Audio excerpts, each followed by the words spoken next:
సామెతల గ్రంథము 14వ అధ్యాయం. జ్ఞానవంతురాలు తన ఇల్లు కట్టును, మూఢురాలు తన చేతులతో తన ఇల్లు ఊడబెరుకును. యథార్థముగా ప్రవర్తించువాడు యెహోవా యందు భయభక్తులు గలవాడు. కుటీల చిత్తుడు ఆయనను తిరస్కరించువాడు. మూఢుల నోట బెత్తము వంటి గర్వమున్నది. జ్ఞానుల పదవులు వారిని కాపాడును. యుద్ధులు లేని చోట గాదయందు ధాన్యముండదు. యుద్ధుల బలము చేత విస్తారము వచ్చుబడి కలుగును. నమ్మకమైన సాక్షి అబద్ధమాడడు. కుటసాక్షికి అబద్ధములు ప్రియములు.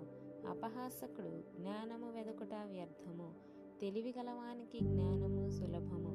బుద్ధిహీనుని ఎదుట నుండి వెళ్ళిపొమ్ము. జ్ఞానవచనములు వాని యందు కనబడవు గదా. తన ప్రవర్తనను కనిపెట్టి ఉండుట వివేకుల జ్ఞానమునకు లక్షణము. మోసకృత్యములే బుద్ధిహీనులు కనబరుచు మూఢత. మూఢులు చేయు అపరాధ పరిహారార్థ బలి వారిని అపహాస్యము చేయును. యథార్థవంతులు ఒకరి యందు ఒకరు దయచూపుదురు. ఎవని దుఃఖము వాని హృదయమునకే తెలియను. ఒకని సంతోషములో అన్యుడు పాలివాడు కానేరడు. భక్తిహీనుల ఇల్లు నిర్మూలమగును.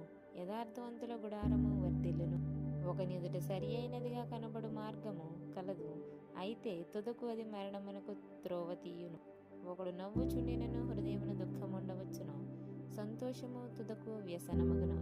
భక్తి విడిచిన వాని మార్గములు వానికే వెక్కసమగును. మంచివాని స్వభావము వానికే సంతోషమిచ్చును. జ్ఞానము లేనివాడు ప్రతి మాట నమ్మును. వివేకి అయినవాడు తన నడతలను బాగుగా కనిపెట్టును. జ్ఞానము గలవాడు భయపడి కీడు నుండి తొలగును. బుద్ధిహీనుడు విర్రవీగి నిర్భయముగా తిరుగును. త్వరగా కోపపడువాడు మూఢత్వము చూపును. దుర్యోచనలు గలవాడు ద్వేషింపబడును. జ్ఞానము లేని వారికి మూఢత్వమే స్వాస్యము.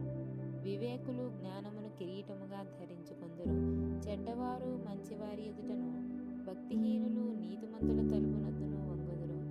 దరిద్రుడు తన పొరుగు వారికి అసహ్యుడు. ఐశ్వర్యవంతుని ప్రేమించువారు అనేకులు. తన పొరుగువాన్ని తిరస్కరించువాడు పాపము చేయువాడు. బీదలను కటాక్షించువాడు ధన్యుడు. కీడు కల్పించువారు తప్పిపోవుదురు. మేలు కల్పించువారు కృపాసత్యములు నొందుదురు. ఏ కష్టము చేసినను లాభమే కలుగును. వట్టి మాటలు లేమిడికి కారణములు. జ్ఞానుల ఐశ్వర్యము వారికి భూషణము. బుద్ధిహీనుల మూఢత్వము మూఢత్వమే. నిజము పలుకు సాక్షి మనుష్యులను రక్షించును. అబద్ధములాడువాడు వట్టి మోసగాడు. యెహోవా యందు భయభక్తులు కలిగి ఉండుట బహుధైర్యము పుట్టించును. అట్టివారి పిల్లలకు ఆశ్రయస్థానము కలదు. యెహోవా యందు భయభక్తులు కలిగి ఉండుట జీవపు ఊట. అది మరణ పాశములలో నుండి విడిపించును. జన సమృద్ధి కలుగుట చేత రాజులకు ఘనత వచ్చును.